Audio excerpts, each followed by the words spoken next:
Over the last couple days, we have been discussing the topic of how much would be too much for Aaron Judge. We dove into it, and reports today about what the Yankees offer on the table is for Aaron Judge. We'll tell you what it is and talk about could the Giants best it next. You are Locked On Giants, your daily San Francisco Giants podcast. Part of the Locked On Podcast Network, your team every day.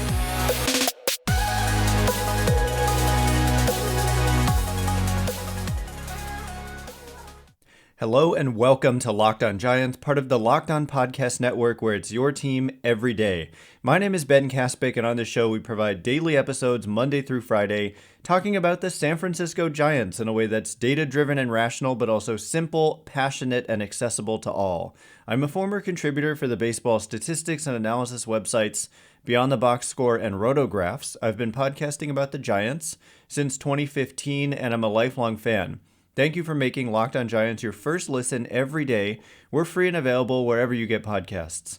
And yes, coming up on today's show, the first thing I want to get into, we had a legitimate report about what the Yankees offer on the table is roughly for Aaron Judge. And this is courtesy of Jeff Passan of ESPN.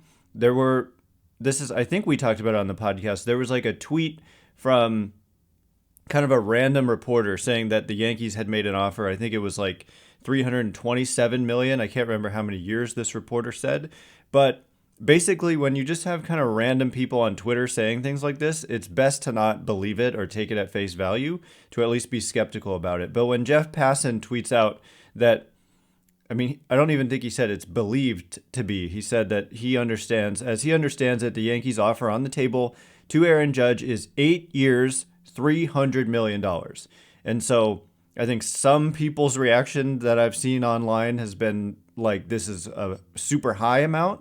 And then I also imagine some of you who have been kind of tweeting at me that my predictions for what Judge would get or what the maximum should be was too low. So you might be thinking this number is crazy low. But to me, it's honestly, I said when I was first doing a prediction here, I participated in the Fangraphs crowdsourcing guesses about what these contracts will be for the top players. And for Judge, that's exactly the number I put in. 8 years, $300 million.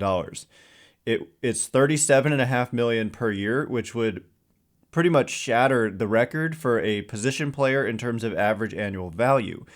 But given that this is like the Yankees' initial offer, I'm sure, there was a lot building up to this point. And remember, in spring training, the last offer that they made Judge was 7 years, $213.5 million. And so, they've upped it by a year and they've made it $37.5 million per year as opposed to that, which I think was $30.5 million. So look, at this point, nobody should expect him to sign for less than $300 million. And compared to the 8 years, $300 million that the Yankees reportedly have offered, roughly. He didn't say it was exact. He said it was around that. My maximum, when Ahmed Fareed, formerly of NBC Sports Bay Area, but left us for the Detroit area, but we miss him, he asked, what is too much for Aaron Judge? And the number that I came up with for 8 years, I said $320 million. And so I think that ends up looking pretty accurate because the Yankees making this offer, I could see the Giants improving upon it, and then I could see the Yankees improving upon it even more, and then maybe another team improving upon it even more.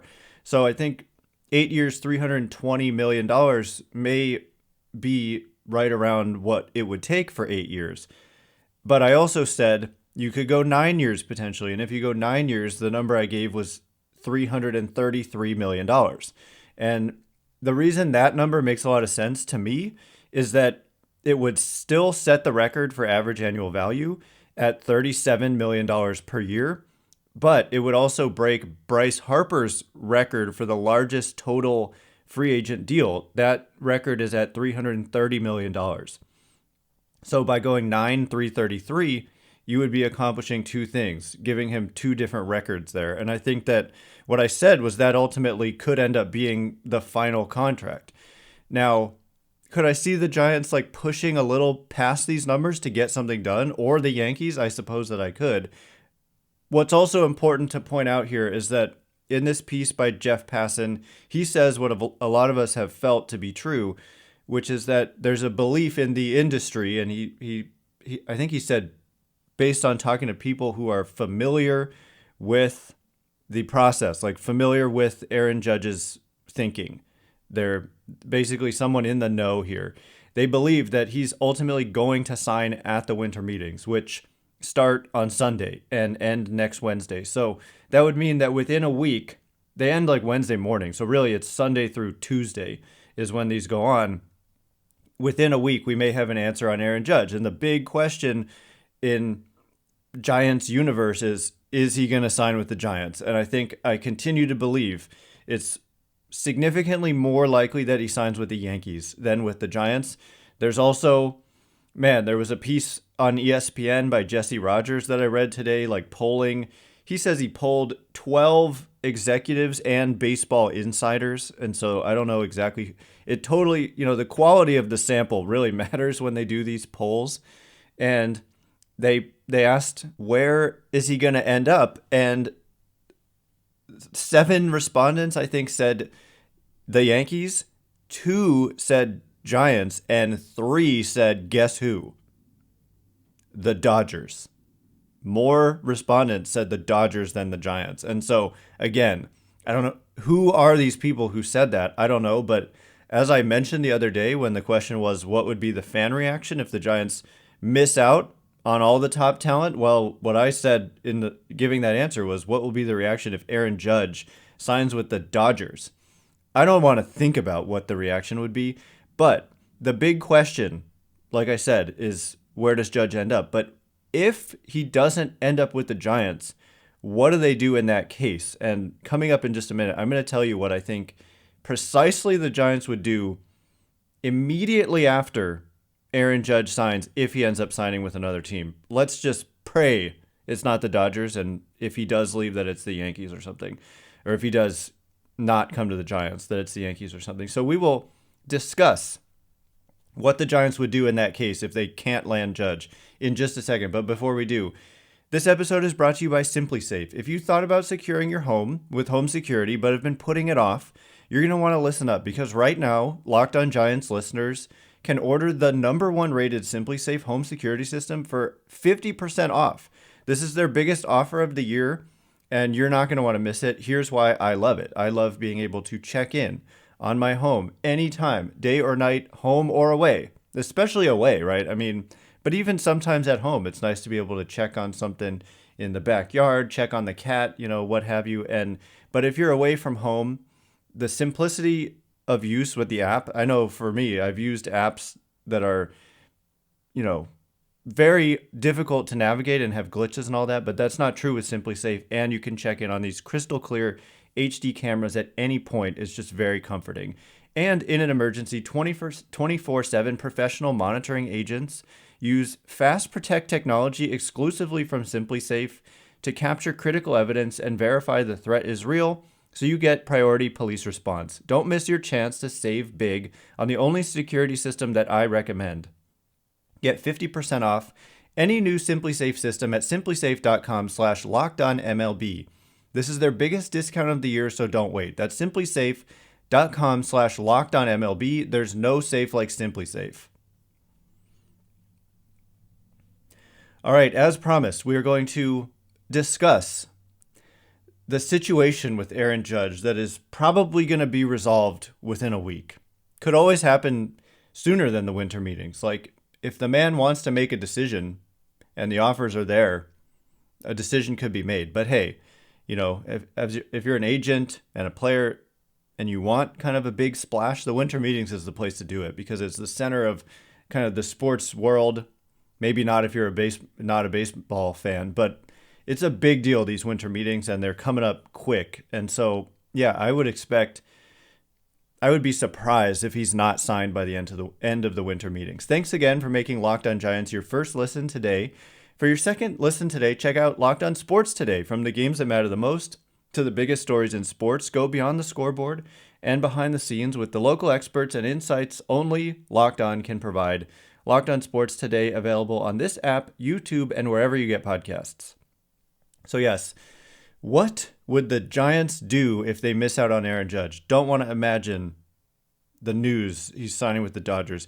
I talked about this yesterday and said it would take some kind of crazy situation in order for that to be the reality. I still kind of believe that, but what I meant to mention, or what I actually was thinking when I was imagining the possibility of Judge going to the Dodgers, is that it would come down to, hey, I want to be closer to home, and like the West Coast is appealing to me, and I want to win. Because there's just no doubt, as much as the Giants could make a somewhat compelling argument that if we add you, Aaron, and we do what else we want to do this offseason, which is continue to make significant additions, not just sign you and be done with it, you can make a compelling case. But the Dodgers have a much easier time making that case. They've won in each of the last many full regular seasons, like 100 plus games every time. And yes, they don't have a good history in the postseason, really, but they're a team that's going to get their shot each and every year. And Judge has said that he values very highly winning. So it is a possibility, as much as I cannot imagine what the reaction would be. But what would the Giants do? I truly believe that if Judge signs elsewhere, they're going to do what it takes to get Carlos Correa.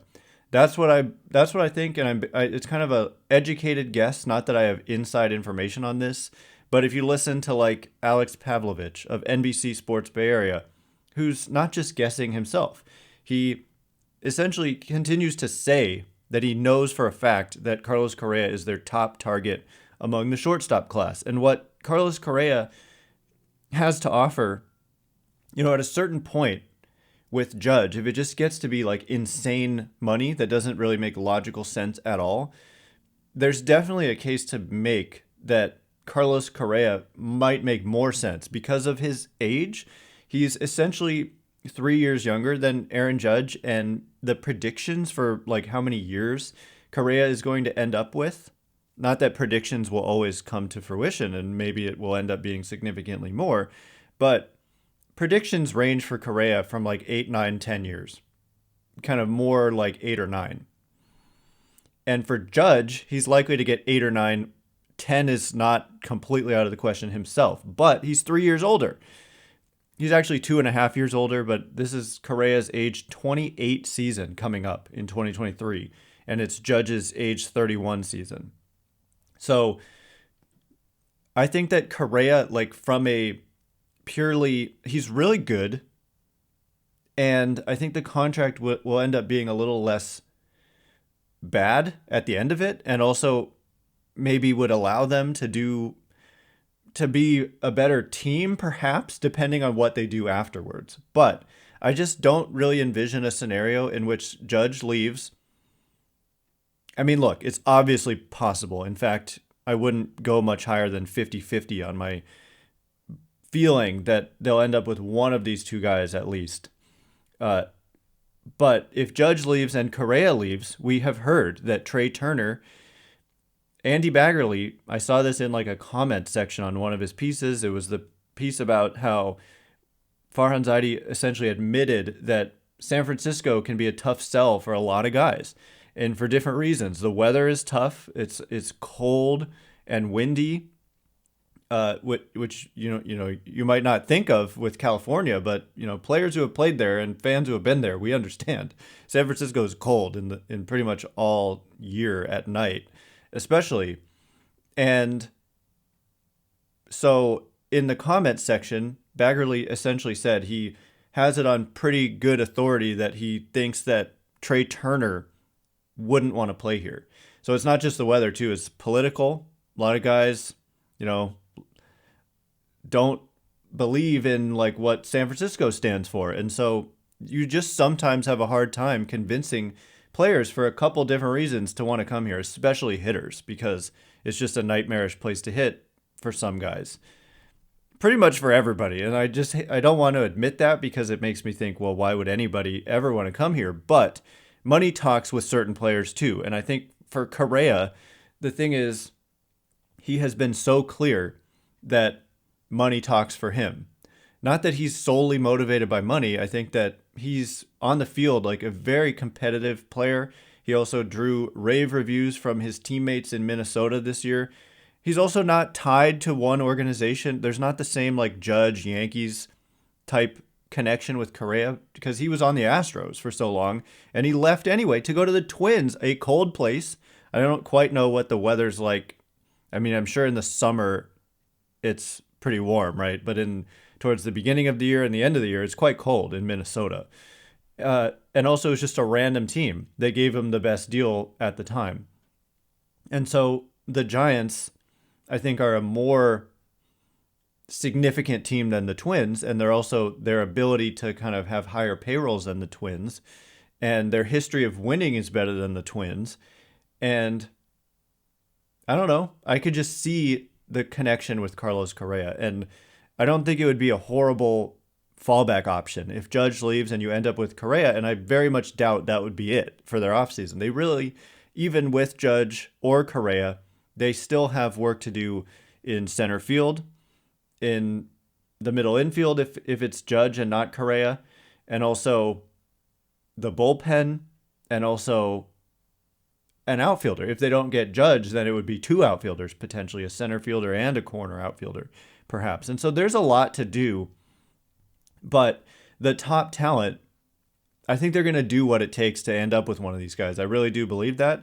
If they don't, it'll be fascinating to see, because if Trey Turner truly doesn't want to be here, then do you pivot to like Xander Bogaerts? We just had is Scott Boras his agent? I don't recall, but his agent said today, I read this on Twitter, that Xander Bogaerts is a shortstop and he's not going to play another position. And so that kind of takes him out of the running for me. I guess if you really felt like you had to do it, you could let Bogaerts play short and move Crawford to third or something, but I think Crawford's a better defender, so I'm not sure that makes any sense. There's other options they could pivot to. They could pivot to Brandon Nimmo. There's Dansby Swanson. There's pitching. They could just go heavy on, try to get DeGrom in addition to some of these position players as well. So it's funny. Like, there's somewhat of a panic I see at times. Like, why aren't they doing anything? But at the same time, like, nobody who's really their top targets have fallen off the board. And so it remains to be seen how these dominoes are going to fall.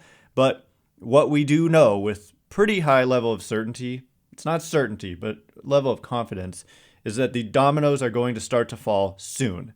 And we will have daily podcasts every day covering each and every domino that falls. So coming up in just a minute, we're going to get to some more mailbag questions.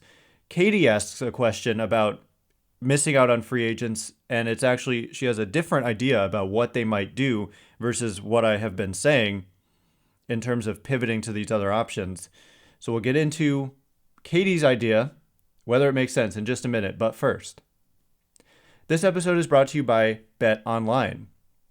Bet Online is your number one source for sports betting info, stats, news, and analysis.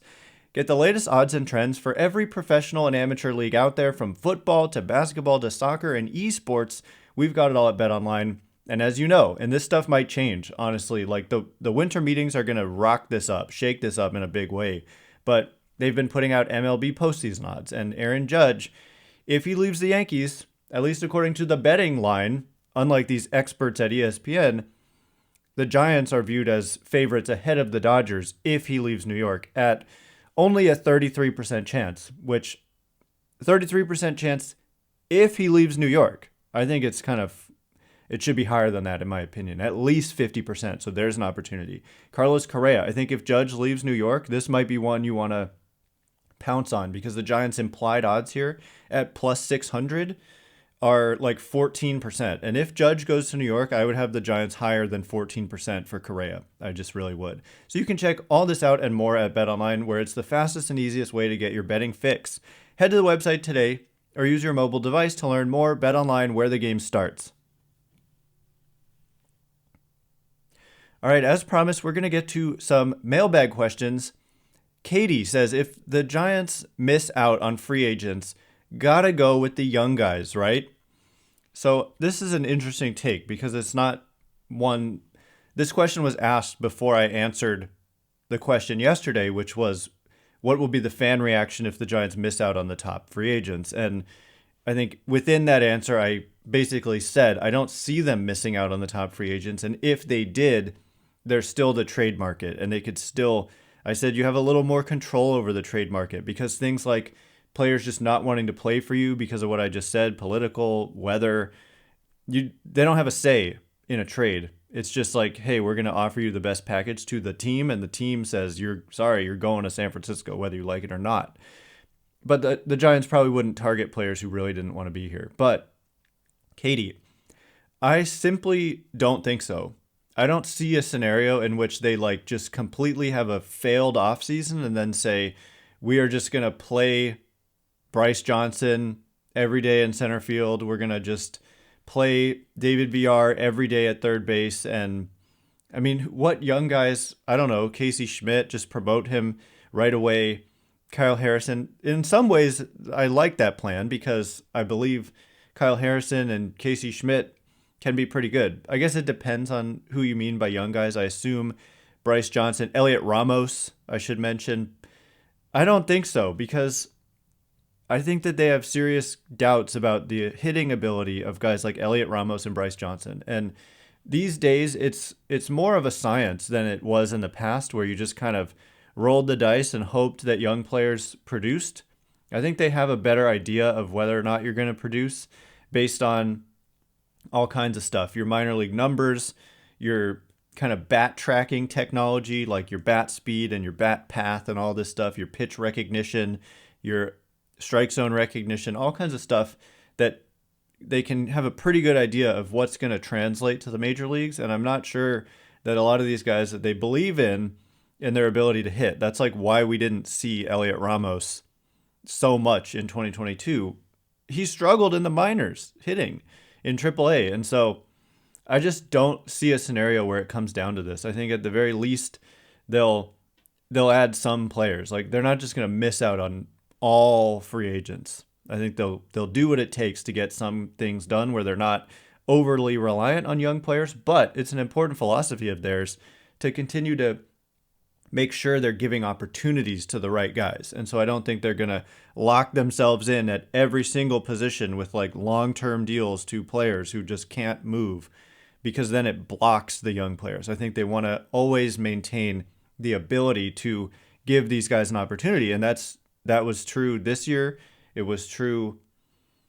I mean, yeah, they've done that. They just haven't had those guys step up except, Logan in the rotation and the bullpen, they have Camilo Doval was given an opportunity and thrived. Logan Webb given an opportunity and thrived. And that's how they found guys like Mike Yastrzemski and Donovan Solano and Alex Dickerson and Lamont Wade Jr. They're just giving them chances. But those guys proved to not be like true difference makers outside of Webb and Doval. Next question from Rick. Can Bryce Johnson do what Bellinger does? This we kind of alluded to yesterday, this question, but it's a good one. I think the difference is we know Bryce Johnson, well, I shouldn't say that, but I think that Bellinger obviously has a higher offensive ceiling. But Bellinger the last 2 years combined has been the worst hitter in baseball. If you set the minimum to his number of plate appearances, which is 900, he's a 69 weighted runs created plus, 31% below league average offense. And I honestly think we're overselling him slightly in terms of defense. I keep seeing like he's elite, magnificent, just upper tier defense. But if you look, that he's been good defensively, but maybe not quite at that level where we're just like losing our minds over how good he is. I think there are others who are better. And there's some signs of decline in that area as well. Maybe he was just injured a little bit, or maybe he was playing it safe. I don't know. But if he hits like he has the last 2 years and is just a really good defensive player, then yes, Bryce Johnson could do that. And that's a good point. But the difference is the offensive upside. I mean, he literally won an MVP award in the NL at age 24. And that was not long ago, and he's only 27. So if you believe you can possibly get some of that back, that's the difference. But if you know he's not going to be good, then offensively, then you probably shouldn't sign him in the first place and go after someone who can actually give you a little bit more than that. And I say Kevin Kiermaier, this is the thing. Like we lump in Kiermaier and say, well, he's horrible offensively and doesn't have that ceiling. But actually, he's been closer to average than horrible. And so I continue to like Kiermaier, who has been pretty clearly better defensively and better on the bases than Bellinger, but he has more of an injury history in terms of like missing time, missing games, and that's a problem. And so for that reason, I don't necessarily see Kiermaier as that likely either. But there's a lot of interesting potential center field targets. There's, of course, Brandon Nimmo in free agency, and there are these trade targets. We mentioned a week or so ago about realistic trade targets, and I mentioned the Diamondbacks outfielders. They have a surplus of talented, young, athletic outfielders, Jake McCarthy, Alec Thomas, possibly even Dalton Varsho on the market. Varsho would cost the most. Thomas was a really top prospect and still is pretty much, so he would probably cost a lot too. And Jake McCarthy, that guy was like super tough on the Giants this year. Thomas or McCarthy would be really nice additions, but they wouldn't come cheaply in terms of like prospect capital or even major league talent in return that the D-backs would want. So anyway, that is all the time we have for today. Thanks again for making Locked On Giants your first listen every day. For your second listen, check out the Locked On Sports Today podcast, the biggest stories of the day, plus instant reactions. Hopefully I'll be doing one when the Giants sign Judge or Correa in the next week. Big game recaps and the take of the day. Available on the Odyssey app, YouTube, and wherever you get podcasts. Once again, my name is Ben Kaspick. Check me out on Twitter at Ben Kaspick, Kaspick. If you like this show, please consider rating it or leaving a review. Helps me out a lot, so thanks in advance, and thanks to everyone who's done so already. Can't wait to be with you again tomorrow. Thanks again for listening. You are now Locked On Giants.